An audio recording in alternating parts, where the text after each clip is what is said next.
اما هذا اللي غتسمعوا دابا قال لك اسيدي المدرب مغربي، المدرب ديال الاردن، قال لك غادي يشحن اللعابه. هاد المغاربه كيخلعوهم فين ما مشاو سبحان الله العظيم. لانه شوف، الحاجه الاولى نعطيك حاجه الاولى، المدرب تاع المنتخب الاردني هو مغربي. واش معناتها وليد؟ راح يشحن اللاعبين للاطاحه بالمنتخب الوطني، حيشحنهم مليح هو زياده. يلعب هو مع الاردن يعني. انا وحي يشحنهم ماشي يربحوا، ما يشحنهمش امور اخرى. لا حيشحنهم بزياده، مش فقط لانه راك تعرف بلا ما نقول لك مثلا شنو حيقول لهم؟ واش راح يقول لهم، ما نقدرش نقول لك واش راح يقول لهم، لكن قلت لك انه هذا كي عندهم المنتخب الاردني راهو يدربوا مدرب مغربي. نظن انه الامور ما راحش تكون سهله كيما شتيه خونا عاقبه قال له الا كان هو غيشحن اللعابه يعني يشحن مثلا استراتيجيه وتكتيك بالكره ماشي بشي حاجه اخرى. وانا فهمتي، ولكن خونا كيتلاعب في الهضره فهمتي. وانا قديم في هادشي ديال دائما بيكي على المغرب. الا رجعتي للتصريحات ديالو السابقه كتلقى دائما كيدير شي تصريحات بحال هكا. السله. وقيلا انت حسابك يعرف طريقه لعبنا باعتباره مغربي. هو شوف مدرب بطبيعه الحال درب هنا في الدوري المغربي ويعرف شمال افريقيا مليح. ونظن انه راح هو في اعتقاده راح يكون ايضا يحسبها ديربي مغاربي للاطاحه بالمنتخب الوطني. ربما عنده حسابات اخرى ايضا في ذهنه. نتوما مساكن ما عندكم لا حسابات لا والو.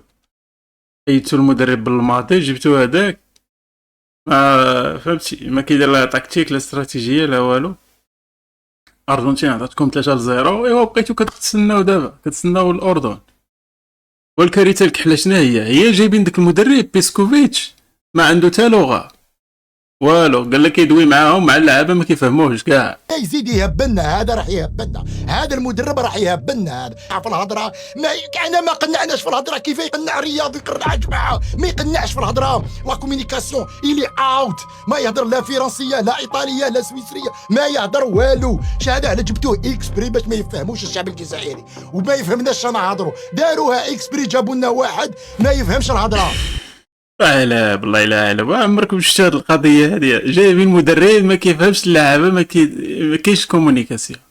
ما كاينش كومونيكاسيون راه ما كاين والو. من بعد هاد الضجه والدروينه اللي دايرين ارنا نشوفوا جمال السلامي فاش سولوه على المنتخب اللي غادي يواجهوا شنو كانت رده الفعل ديالو. الجزائر في 82 الجزائر اول مشاركه لها فازت على المانيا بتاريخها بلاعبيها بقيمتها، فازت على 2-1. ثم المنتخب الجزائري مهارات كبيره وبالتالي مباريات قويه وكل وحده عندها الوقت ساعه باش نستعدوا لها. كان دور ما قلتش كلمه ديال العيب عادي. نتمنى انه يحضر. بالعكس انا بحكي لك اي مدرب في العالم بقول لك يغيب. يعني انا بدي اواجه مشاكل في مراقبته. اليوم جمال السلامي على العكس تمنى وجود ميسي، وتمنيت بان تكون هذه المواجهه هي الحاسمه الى الدور الثاني. مواجهه الارجنتين بميسي ماشي هي مواجهه الارجنتين بدون ميسي. يعني اللاعبين داخل الملعب، الجمهور تيشوف احسن لاعب في العالم في السنوات الاخيره. اللاعبين يحتكوا وياخذوا صور في المباريات مع لاعب زي ميسي، لان ما نعرفوش كره القدم واش غتجيب لنا ميسي اخر ولا ما تجيبش لنا ميسي اخر. بالتالي مباراه من نوع خاص، ولكن هي المباراه الثالثه في المجموعه. نتمنى اننا نكونوا خدينا نقاط قبل، وتكون هذه ان شاء الله محطه للاستمرار. فرصة لنا في أننا نظهر مستوى اللاعبين قدراتهم، ثم أننا يعني نشهر النشامة. يعني الناس كلهم الآن تتساءلوا شكون هما هذه النشامة، مين هم النشامة، فين موجودين. والمدرب ديال المنتخب الأردني ما قال حتى شي كلمة ديال اللعيب عليهم، هما باركين. قال لك يشحن اللعابة. فين ودي شحال شي لعبه؟ بالعكس دوا زوين على المنتخب ديالكم. ولكن هادو راه بان لي واخدين الامور بجديه. قال لك الا ما ربحوش هذا الماتش ديال الاردن راه صافي غيحبسوا الكره في مره. الله العظيم شفت الدنيا كيفاش مع الارجنتين. لا ماجوريتي يقولوا نربحوا 2-1 نديروا ماتش نيل. اليوم ضد الاردن اللي المستوى تاعنا احسن منهم في اللاعبين في كلش، نوليو نخمو. ايوا نتوما فيكم الهضره بزاف، نربحوا الارجنتين فين ما درتوا والو. جاب الله عطاكم غير 3 بارك عليكم. اليوم ولا ما ربحتش مع الارجنتين مع الاردن باردون مع الاردن صافي دير تدخل الدار براتيكمون. وكي تدخل للدار يفو كي لي اون ريفورم سور لو فوتبول، ولا نلحقوا لهذا المستوى مع الاردن ما نربحهاش بلاري لا مانيير، يفو نقعدوا في الطابله ونقولوا حنا ضعاف. صافي الاخوان هذه الاخرى ديال الجزائر، الا ما ربحوش هذا الماتش ديال الاردن صافي هذه الاخرى ديال يجمعوا يساليو الكره يجمعوا يطوي. ولكن ما تنساش جبت لكم احسن واحد اللي عطى الخطه اللي خصهم يلعبوا بها، هو هذا الخبير، هذا هو الخبير ديالهم. دير ستة دير ستة في الكاري، وثلاثة يطلعوا يربحوا. هذا مكان لا ديفونس، دير ستة لا ديفونس وثلاثة يطلعوا يماركوا. انت ترسلهم كاع هادو ماشيين عاج يطلعوا واحد مور واحد، ماشيين عاج نهضروها ونتكلموها ديريكت حنايا.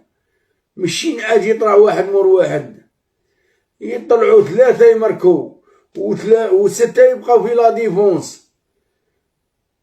او بزاف ابن عمي كرهنا حنايا، والله لا كرهنا قسما بالله، كرهنا دروك انت تدخل ايكيب مورا ايكيب وتخلي ايكيب تلعب، يا كرهنا. صافي هذه هي الخطه اللي خصكم تدخلوا بها.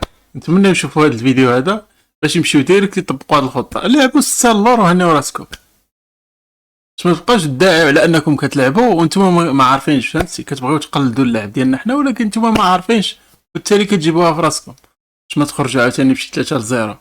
باقي لا كتسناو شي 3-0 من عند الاردن. تشوفهم هكذا هابطين من الطيارات تقول للماريكان راح يقلبوها، والله هما البروده لا كلاس باردين على كليماتيزور ال جي. اقسم بالله نقول لكم ما تربحوش مع الاردن، يا حياتي ما نزيدش نهضر عليكم ولا نتفرجكم ولا نقول اقسم بالله بالك ما تربحوش مع الاردن، باسكو موريتانيا منا غمضت عيني عاود وليت نشجع بكل حناجري. يسمى غير ما كله، انا البرصه تكفيني خويا، انا البرصه راهي نطيحه مني النص. ها والله مانيش حابه انها تتعاود لي تاع موريتانيا. غدوه بربي ان شاء الله نسحقها 4 ولا ثلاثيه يطلع لي المورال. اقسم بالله مانيش حابها انايا تتعاود لي الصدمه النفسيه بزاف خويا. ها والله ما تمرقوهاش، لعبوا مليح، ربحوا لي الاردن وصح. دابا الجمهور ديالهم هما كيهددهم باش يربحوا، والجمهور ديال الاردن حتى هو كيهدد المنتخب ديالو باش يربحوا حتى هو. كارثه والله الا كارثه. واحد قال لك الا الاردن خسر اليوم من الجزائر سموه سوسو. راه بنادم هرب ليها صاحبي. إذا الأردن بيخسر من الجزائر اليوم سموني سوسو، وأنا متحدي وواثق من النشامة، وارجعوا لي. احنا اللي فلتنا، احنا اللي ضربنا اسكتلندا ب1-0 ورجعنا اللور. بين الأردن والجزائر هذه قمة منتظرة من القمم الكبيرة. السلام يقود المنتخب الأردني. بدنا ناكل منسف. بدنا ناكل منسف أمام الجزائر، ضروري تفوز على الجزائر. من الطيارة واقفة تحت تسخين كذلك في الصيف، والجو حار في أمريكا، الجو مش بارد يعني، ما في جو بارد كابو ناصر. بناكل المنسف ان شاء الله. بناكل المنسف. انا اللي يعجبني في الاردن ايه انهم ما يستمعون للاصوات الشاذه. صحيح، برافو عليك، صحيح. كل امانه ما يستمعون للاصوات الشاذه، هم عندهم هدف، عندهم مشروع، بروجكت مركزين عليه، حققوا المهم، باقي الاهم حققوا المهم، صعدوا كاس عالم. اش من مشروع الله يهديك. وكان عندهم شي مشروع واضح ما يخسروش ب3-1 مع النمسا. شحال كيزيدوا فيه تا هما الاردن، تا هما واقيلا يصدقوا، تا هما فيهم عا الهضره، تا هما نعولين عليهم زعما يديروا شي حاجه، تا هما يصدقوا واقيلا فيهم عا الهضره. تا هما وصلوا الى نهائي اسيا ما توفقوا، ما الله كتب لهم البطوله، ولكن مو بنهايه المشوار. الموسم القادم او النسخه المقبله ان شاء الله ممكن هذا المنتخب في اي لحظه يحرز بطوله. طيب والله تصدق حتى من منتخب مجرد مشارك الى منتخب مرشح. حتى او ما خصني يحرز على شي بطوله كما كانت، يقدر يحرز اي بطوله. المهم داك السلامي ما غيطلقوا منه تيشد شي بطوله كما كانت. جا من الجو حار في امريكا راه بالسيف، ما يبقاو طالبين على شي بطوله كما كانت. مجموعه، ترى مجموعتها مش المجموعه القويه هذيك يعني الجزائر والاردن والنمسا والارجنتين. المفروض الارجنتين خلصنا لكن هذه الثلاثه نعم على الكرسي الثاني. باذن الله المنتخب الاردني راح يحقق ارقام. بتيب المنسف بتيب المنسف والله طيب على الخشب. طيب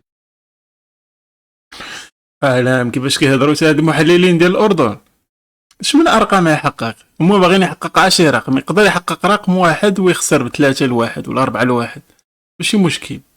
هاني عندك. رغم هاد الهضره كامله كيبقى احد المحللين ديال الاردن اللي قال لك ان نسبه الفوز كتوصل ل 99%، لان اللاعبين ديال الاردن كيتميزوا بالهدوء، اما اللاعبين ديال المنتخب الجزائري فهما مستفزين. نشوفوا هاد المقطع هذا ديال كيفاش كيدوي، كيفاش كيشرح كيفاش زعما غادي يتغلبوا على هاد المنتخب الجزائري. انا بقول انه احنا الاردن ان شاء الله بنسبه 99% فايزين على الجزائر. اللي بدي احكيه اسباب بسيطه. اولا اللاعب الاردني سر هاي النسبه العاليه كابتن جدا. شو السر؟ هلا بحكي لك. اولا احنا اللاعب الاردني الجميل جدا انه مستفز كويس. هم تم الاستفزاز للاعب الاردني، وبتذكر الكابتن موسى التعمري الرد عليهم، وهذا الجو العائلي اللي موجود في المنتخب الوطني، وانا اعتقد انه الان موسى شغال على هذا الموضوع من قبل كاس العالم مش من الان. الامور الفنيه اللي انا بدي احكي فيها طبعا ما بصير انا احكي، لكن قراءتي للمنتخب الجزائري اللي كان امام الارجنتين اعطاهم الملعب. الارجنتين لعب على الكرات المرتده واعطاهم الملعب، وممكن معظم المباراه بعض اللاعبين الارجنتين كان يتمشى، يعني مش بهذيك القوه اللي احنا بنحكي فيها. طبعا مش استهانه بالمنتخب الجزائري، لكن هي ثقه بقدرات الكابتن السلامي بالتعليمات اللي اعطاها للاعبين. انا متاكد. طبعا انا انطيت ال 99% بس لسببين. اول سبب لخوفي من الاخطاء الفرديه او الكرات الثابته. اذا احسناها ان شاء الله المنتخب الاردني راح يحقق نسبه الفوز 99% على الجزائر، وان شاء الله انه الكابتن سلامي طبعا لانه بيعرف خبايا الكره الجزائريه وقريب منهم، كونهم مع المغرب دائما في منافسات وفي كذا. اللاعب الجزائري بطبيعته دائما استفزازي، يعني اللاعبين احنا الهدوء تبعنا اللاعبين اللي بيمتازوا فيه لاعيبتنا ممكن يستفزهم اكثر من راح يخرجهم من الجانب الذهني او الجانب التكتيكي اللي هم بيمتازوا فيه. والاخوان كان هذا هو المحلل ديال الاردن اللي قال شي حاجه اللي زعما اللي تقدر تكون كاينه. نتمنوا الفوز للاردن ولا غير الاردن، حيت حنا عارفين خوتنا شنو كيديروا معنا، كيحضرونا وكيبيكيو علينا وكيحسدوا الفريق ديالنا. وهادشي اللي كاين الاخوان. اللي وصلت لهنا يدير لايك ابوني، تهلاو.